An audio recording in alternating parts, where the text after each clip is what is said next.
नमस्कार दोस्तों, मैं हूं शुभम राजपूत। स्वागत करता हूं आपका गाइडर ऑनलाइन एजुकेशन प्लेटफॉर्म पर।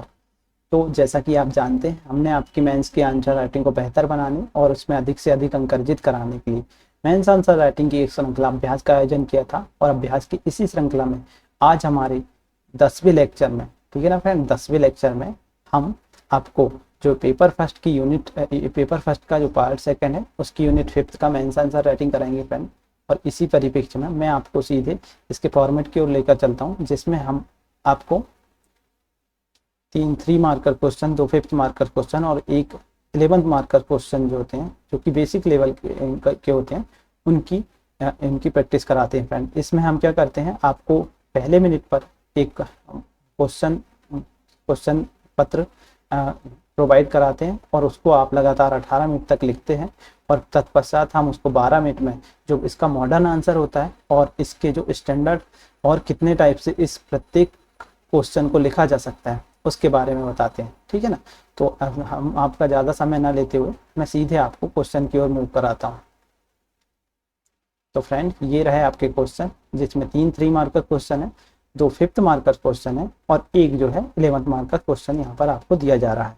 और हम ऐसी आशा करते हैं कि 18 मिनट में आप इन क्वेश्चन का बहुत ही अच्छे से आंसर लिखेंगे। और यदि आप आज लगभग यह 10वां लेक्चर है, तो हमने आपको 10 जो यूनिट है उनकी मेंस आंसर राइटिंग प्रोवाइड करा चुके हैं।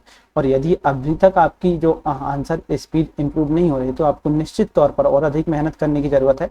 और आप निश्चित तौर पर इसको इस टाइप से निरंतर इसकी प्रैक्टिस करें और भी जितने क्वेश्चन आपको मिलते हैं और इस फॉर्मेट में बना के उनकी प्रैक्टिस करें, या फिर हमारा जो मॉडरेट लेवल है और एडवांस लेवल है उसको वहाँ पर जाके ज्वाइन करें और उसकी प्रैक्टिस करें फ्रेंड।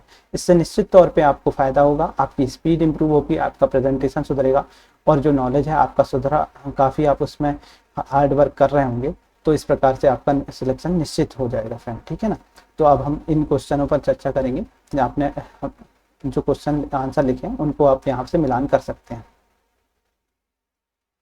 तो हमने फ्रेंड आपको पहला जो क्वेश्चन था 3 मार्कर्स, उसमें दिए थे सुदूर संवेदन।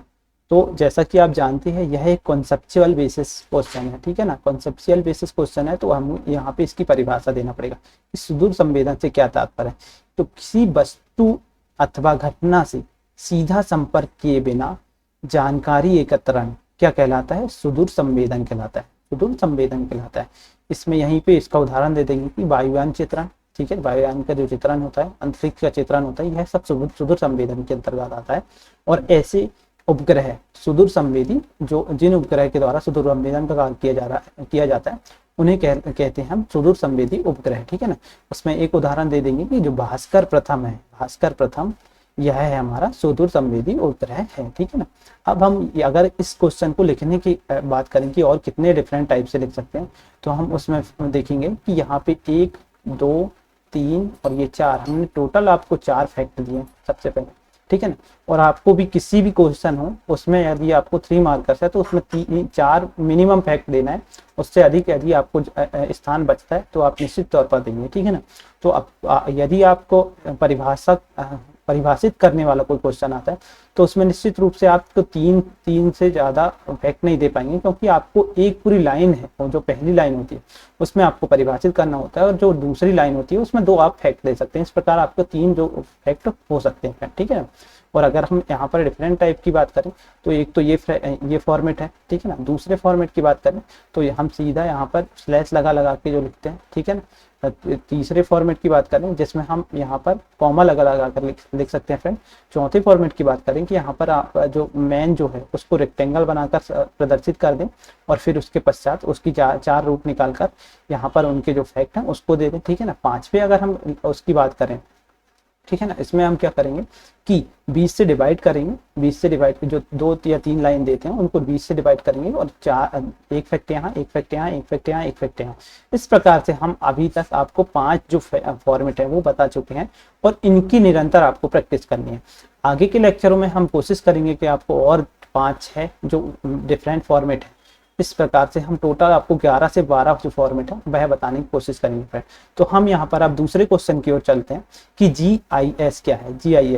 ठीक है। तो GIS है भौगोलिक जियोग्राफिकल इंफॉर्मेशन सिस्टम, ठीक है ना, जियोग्राफिकल इंफॉर्मेशन सिस्टम, ठीक है ना। तो उसका यहाँ पर हम हिंदी में लिख देंगे कि भौगोलिक सूचना तंत्र है, ठीक है ना। यह स्थानिक आंकड़ों का संग्रहण, ठीक है ना, भंडारण, रूपांतरण और प्रदर्शन करने की युक्तियों का समूह है, ठीक है, जो कि संगणक पर आधारित है, ठीक है, जो कि संगणक पर आधारित है, ठीक है, जो कि संगणक पर आधारित है। उदाहरण पर भूमि सूचना प्रणाली, पर्यावरण सूचना प्रणाली, ठीक है ना, सूचना प्रणाली, ठीक है ना। इस प्रकार से हम यहाँ पर इसको परिभाषित करेंगे, उदाहरण दे, तो इसमें उदाहरण दे सकते हैं हम भूमि सूचना प्रणाली और पर्यावरण सूचना प्रणाली। यहाँ पर आपको सुधारना है युक्तियों का समूह जो कि संगणक पर आधारित, संगणक मतलब कंप्यूटर बेस्ड है, ठीक है ना। इसमें हम कंप्यूटर की सहायता से जो स्थानिक आंकड़े हैं उसका संग्रहण, भंडारण, रूपांतर और प्रदर्शन करते हैं, ठीक है ना। और इसमें भूमि सूचना प्रणाली और पर्यावरण सूचना प्रणाली इसका उदाहरण है फ्रेंड, ठीक है ना। इसके पश्चात हम थर्ड क्वेश्चन की ओर चलते हैं जिसमें बताया गया कि जीपीएस क्या है। तो जीपीएस की बात करें तो अंतरिक्ष आधारित एक वैश्विक नौवहन उपग्रह तंत्र है, ठीक है ना। जीपीएस आपने सुना भी होगा, मोबाइल में आपने जीपीएस के बारे में सुना होगा, मोबाइल में जीपीएस देखा होगा। इसके तहत क्या है, आपकी जो करंट टाइम की जो लोकेशन है उसके बारे में पता लगता है। तो अंतरिक्ष आधारित वैश्विक नौवहन, ठीक है ना, उपग्रह तंत्र है, ठीक है ना, जो वस्तु की सटीक जानकारी प्रदान करता है, ठीक है ना। इसमें अगर हम बात करें कि जो इसका प्रारंभ कब हुआ था, अमेरिका के द्वारा 1973 से इसका प्रारंभ किया गया था। इसमें यदि हम बात करें अभी कितने 24 टोटल उपग्रह इसके लिए संचालित हैं, जिसमें क्या होता है फ्रेंड, ये हमारी पृथ्वी है, ठीक है ना। इसमें 3 जो कक्षा बनाई गई है जिसमें प्रत्येक कक्षा में 8-8 उपग्रह लगाए गए हैं, 8-8 उपग्रह संचालित हैं और यह निरंतर घूमते रहते हैं और आपकी जो स्थिति है उसके बारे में जानकारी हमें एकत्रित होती है, ठीक है ना। इस प्रकार से 24 घंटे में और प्रत्येक व्यक्ति की जो लोकेशन है उसको ट्रैक किया जा सकता है इस प्रकार से। और इसका संचालन कौन करता है, यूएसए करता है, ठीक है ना, यूएसए इसका संचालन करता है, ठीक है ना। अब हम जो 5th मार्कस क्वेश्चन है उसकी ओर रुख करते हैं, जिसमें हमने पूछा था आपसे उपग्रह क्या है और इसके प्रकारों को समझाइए। यहाँ पर हमें स्पष्ट दिख रहा है कि हमें 2 क्वेश्चन दिए हैं, एक है उपग्रह और उसके दूसरा है प्रकार। तो उपग्रह क्या है, ग्रहों के चारों ओर चक्कर लगाने वाला पिंड उपग्रह कहलाता है। सबसे पहले हम यहाँ पर इसके उदाहरण देंगे चंद्रमा, ठीक है ना, चंद्रमा प्लस भास्कर प्रथम, ठीक है ना। इस प्रकार से यहाँ पर एक प्राकृतिक और एक जो मानव निर्मित कृत्रिम उपग्रह है उसका उदाहरण हो जाएगा, ठीक है ना। अब प्रकार की बात करते हैं हम, तो एक है प्राकृतिक और दूसरा है कृत्रिम। तो प्राकृतिक में एक है प्राकृतिक रूप से अंतरिक्ष में जो पिंड विद्यमान है और चक्कर लगा रहे हैं ग्रह के, वह कहलाएंगे प्राकृतिक उपग्रह। कृत्रिम उपग्रह की बात करें तो मानव द्वारा निर्मित जो प्रक्षेपित उपग्रह है वह है कृत्रिम उपग्रह, ठीक है ना। ऊंचाई के आधार पर अगर हम डिवीजन देखें उसका, तो क्या है, निम्न भू कक्षा उपग्रह, जिसमें क्या है 160 किलोमीटर से 2000 किलोमीटर तक की जो कक्षा में है वह क्या कहलाएंगे, निम्न भू कक्षा उपग्रह। अगर मध्यम भू कक्षा उपग्रह की बात करें तो 2000 से अधिक ऊंचाई पर जो उपग्रह है, ठीक है ना, वह कहलाएंगे मध्यम भू कक्षा उपग्रह, ठीक है ना। दीर्घवृत्तीय कक्षा उपग्रह की बात करें तो 36,000 किलोमीटर की ऊंचाई पर जो उपग्रह विद्यमान है उनको कहेंगे दीर्घवृत्तीय कक्षा उपग्रह, ठीक है ना। इसके बाद में अगर हम देखें तो जो उपग्रह की स्थिति के आधार पर अगर हम देखें तो उसके आधार पर इस उपग्रह को 3 प्रकार से बांटा गया है, जिसमें ध्रुवीय उपग्रह मतलब जो ध्रुवों से गुजर जाता है। इसके बारे में चर्चा करेंगे हम कि अगर यह हमारी पृथ्वी है, ठीक है ना, और यह है हमारे उपग्रह जो ध्रुव, और जो ऐसे इस प्रकार से जो ध्रुवों से होकर गुजरता है उन्हें कहते हैं ध्रुवीय उपग्रह, ठीक है ना। भूस्थैतिक उपग्रह की बात करें तो यह जो हमारी भूमध्य रेखा, ठीक है ना, भूमध्य रेखा, तो इसके समानांतर जो 36,000 किलोमीटर ऊंचाई पर जो उपग्रह चक्कर लगाते हैं उनको कहते हैं भूस्थैतिक उपग्रह। और यदि इसी भूमध्य रेखा के पर ही के समांतर, परंतु यदि कोई कोण बनाकर कोई उपग्रह पृथ्वी की चक्कर लगा रहा है तो उसको कहते हैं फ्रेंड भूतुल्यांकी उपग्रह, ठीक है। कोण बनाते हुए जो उपग्रह चक्कर लगा रहा है उसको कहते हैं भूतुल्यांकी उपग्रह।